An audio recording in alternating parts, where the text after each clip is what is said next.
कल आप लोग को भारत का भूगोल पढ़ाया गया था। भारत के भूगोल में भी क्या पढ़ाया गया था? भारत की स्थिति एवं विस्तार, यही पढ़ाया गया था। चलिए थोड़ा बता दीजिएगा, भारत का सबसे उत्तरतम बिंदु का नाम क्या है? भारत के सबसे उत्तरतम बिंदु का नाम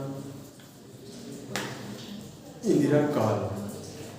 दक्षिणतम बिंदु का नाम इंदिरा पॉइंट, पिग्मेलियन पॉइंट, या उसी को क्या कहते हैं? पार्सन बिंदु कहते हैं। ठीक है। और मुख्य भूमि से अगर भारत के दक्षिणतम बिंदु पूछेगा तो कन्याकुमारी या केप केमुरिन कहते हैं, यही कहते हैं।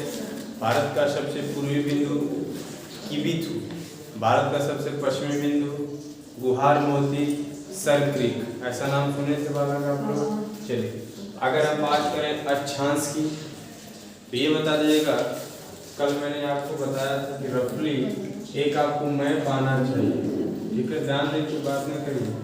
अगर हम बात करें अक्षांश की तो ये उत्तर से दक्षिण में कहाँ तक खींचा गया है? 8 अंश 4 मिनट से लेकर कहाँ तक? 37 अंश, यही था। और अगर हम बात करें पश्चिम से पूर्व ये वाला तो 68 अंश कितना वाला? 60 मिनट से लेकर 97 अंश 25 मिनट, यह आपका खींचा गया ना पर। और फिर मैंने आपको बताया था कि अगर 37 में से 37 अंश 6 मिनट से अगर आप 8 अंश 4 मिनट घटा दें तो लगभग आपका 29 अंश 2 मिनट, अर्थात आप कह सकते हैं कि लगभग कितना? 30 अंश। क्या बालक? लगभग 30 अंश अक्षांश पर ये वाले 30 अंश अक्षांश का मतलब कि एक एक अंतराल पर एक एक लाइन ऐसे क्या की गई? खींची गई है 30 अंश अक्षांश। ठीक है। और इसको घटा दिया गया तो इसको अभी लगभग आप लोग को देखे थे कि अभी 29 अंश शायद 18 मिनट या 15 मिनट के करीब आया था। ये अभी लगभग कितना था आपका? 30 अंश अक्षांश था, यानी इधर पश्चिम से लेकर कहाँ तक? पूर्व तक। ठीक है। अगर हम बात की जाए कि भारत उत्तर से दक्षिण और पश्चिम से पूर्व लगभग 30 अक्षांश पर क्या हुआ है? फैला हुआ है।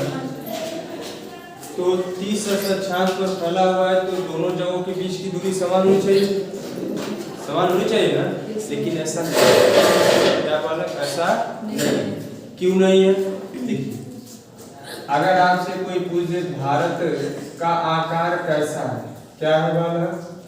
अगर आपसे कोई पूछ दे क्या भारत का आकार कैसा है, तो भारत का आकार कैसा है? समचतुष्कोणीय। भारत का आकार कैसा है बालक? समचतुष्कोणीय। ये अगर इसकी बात करें, भारत का जो मैप होता है अगर उसका आकार पूछेगा तो कैसा है? समचतुष्कोणीय। और अगर आपसे पूछेगा दो अक्षांशों के बीच दूरी कितनी होती है? दूसरा क्वेश्चन, दो अक्षांशों के बीच दूरी कितनी होती है? तो दो अक्षांशों के बीच जो दूरी होती है वो होता है 111 किलोमीटर। अक्षांश रेखा यही होता है ना, ये वाली अक्षांश रेखा और ये वाली कौन सी रेखा होती है? देशांतर रेखा। तो दो अक्षांशों के बीच दूरी कितना होता है? 111 मीटर। और दो देशांतरों के बीच दूरी कितना होता है? दो देशांतरों के बीच दूरी कितना होता है? तो ये भी लगभग कितना होता है? 111 किलोमीटर ही होता है दो देशांतरों के मध्य दूरी भी। लेकिन यह बताइए जब दोनों जगह समान है तो क्या पूरे भारत के मध्य उत्तर से दक्षिण और पूर्व से पश्चिम की दूरी क्या समान है? तो बालक कहेंगे नहीं। क्यों नहीं है? देखिए, अगर कल मैंने आपको बताया था ये आपका ग्लोब था, क्या था? ग्लोब था। इसको बीच से एक रेखा काट रही थी जिसको हम क्या कहते थे? 0 डिग्री रेखा या विषुवत रेखा, या इसे क्या कहते हैं? भूमध्य रेखा।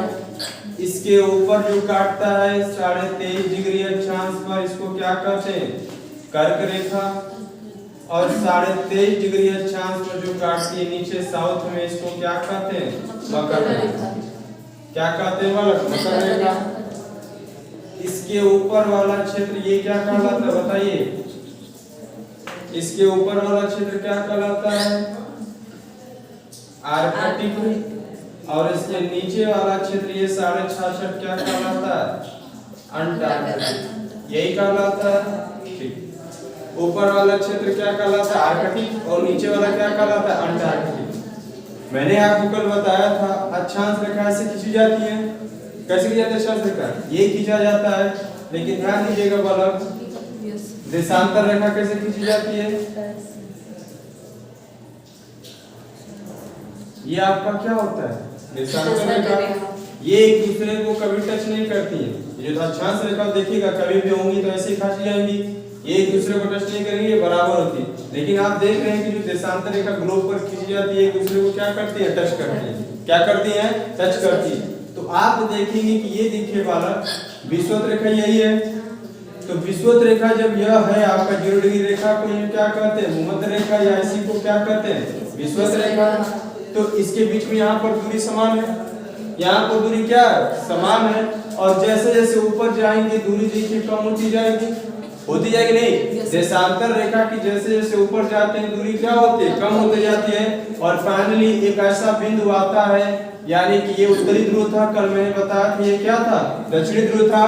तो फाइनली एक ऐसी बिंदु आती है जहां पर देशांतर रेखा एकदम क्या होता है? शून्य हो जाता है। आप भी देखिए यहाँ पर दूरी समान है, ऊपर जैसे जाते जाएंगे दूरी कम होती जाती है। और लेकिन एक अक्षांश रेखा में ऐसा नहीं होता है, ये हमेशा एक दूसरे में क्या वाला? बराबर है।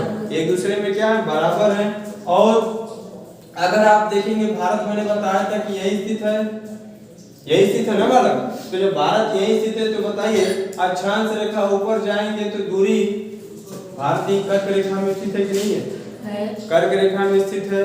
तो ऊपर जाएंगे तो जाहिर सी बात है कि दूरी कम होगी देशांतर रेखाओं की।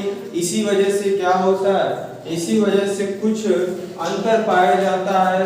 आपसे अगर कोई पूछेगा तो बताइएगा कि भारत का आकार कैसा है? समचतुष्कोणीय।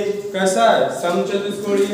दो अक्षांशों के बीच दूरी कितना होता है? 111 किलोमीटर। दो देशांतरों के बीच दूरी कितना होता है?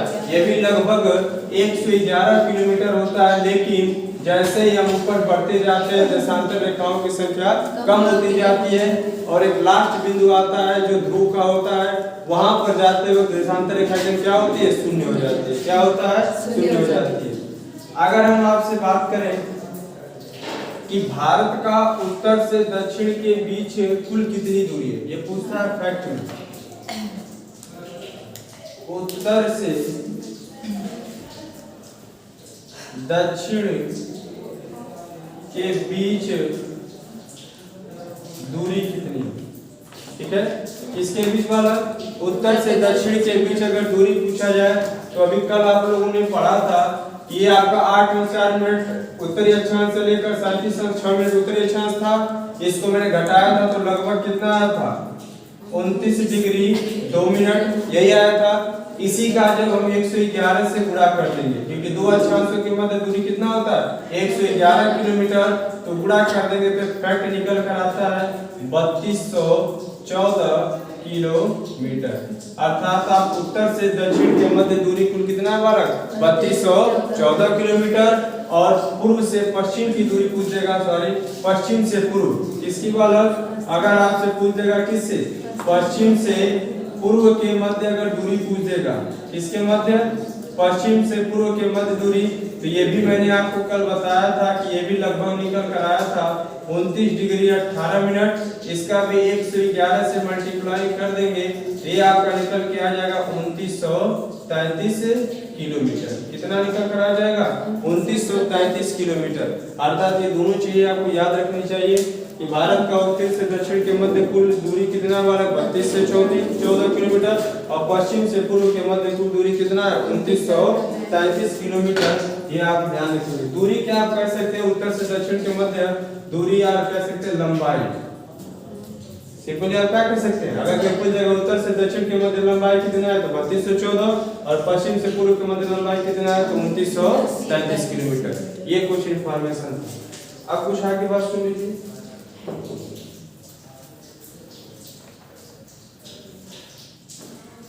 भारत का क्षेत्रफल कितना है? भारत का क्षेत्रफल कितना है? तो क्षेत्रफल आपको याद रखना पड़ेगा 32,87,263 वर्ग किलोमीटर। भारत का क्षेत्रफल कितना है बालक? 32,87,263 किलोमीटर। अगर आपसे पूछ देगा भारत विश्व में क्षेत्रफल के आधार पर, किसके आधार पर? क्षेत्रफल के आधार पर भारत का स्थान क्या है? क्षेत्रफल के आधार पर भारत का स्थान जो है वो आपका क्या है? 7वां। क्या है बालक? 7वां।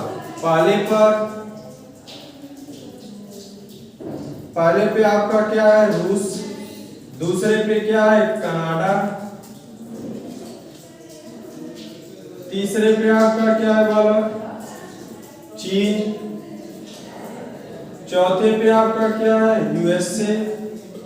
पांचवें पे आपका क्या है? ब्राजील। छठवें पे आपका क्या है? ऑस्ट्रेलिया।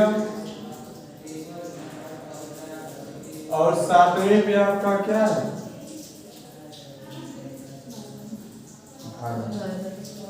रूस की राजधानी मॉस्को, कनाडा की राजधानी ओटावा, चीन की राजधानी बीजिंग, यूएसए की राजधानी वाशिंगटन डीसी, ब्राजील की राजधानी ब्राजीलिया, ऑस्ट्रेलिया की राजधानी कैनबरा और भारत की राजधानी नई दिल्ली। क्या है बालक? नई दिल्ली। ये तो क्षेत्रफल के आधार पर था। अगर आपसे कोई पूछ देगा जनसंख्या के आधार पर, तब क्या बताएंगे? जनसंख्या के आधार पर भारत का स्थान क्या है? जनसंख्या के आधार पर बालक, तो जनसंख्या के आधार पर भारत का स्थान कौन सा है? दूसरा है। पहले पे आपका कौन है? चीन। दूसरे पे आपका कौन है बालक? भारत। इस बात को भी आप क्या करेंगे? ध्यान में रखना। ये पूरा भारत की स्थिति एवं क्या था विस्तार आपको नजर आता है। एक चीज और यहाँ पर देख लीजिए,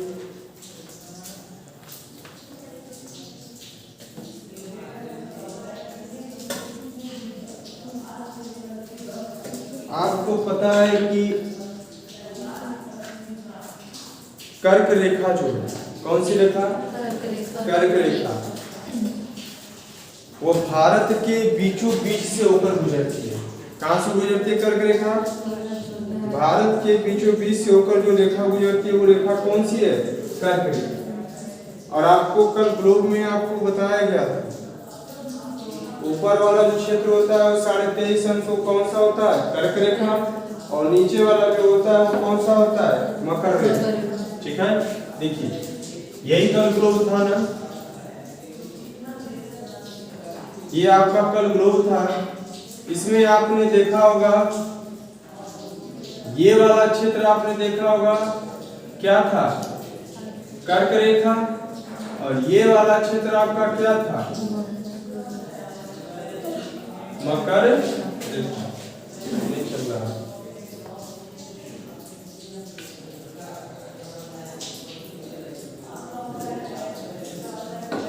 देखिए ये था, और यहीं पर मैंने आपको क्या बताया था? भारत है। तो कर्क रेखा जो है बालक, कर्क रेखा भारत के, किसके? भारत के बीचों बीच से होकर गुजरती है। किससे होकर गुजरती है? बीचों बीच से होकर गुजरती है।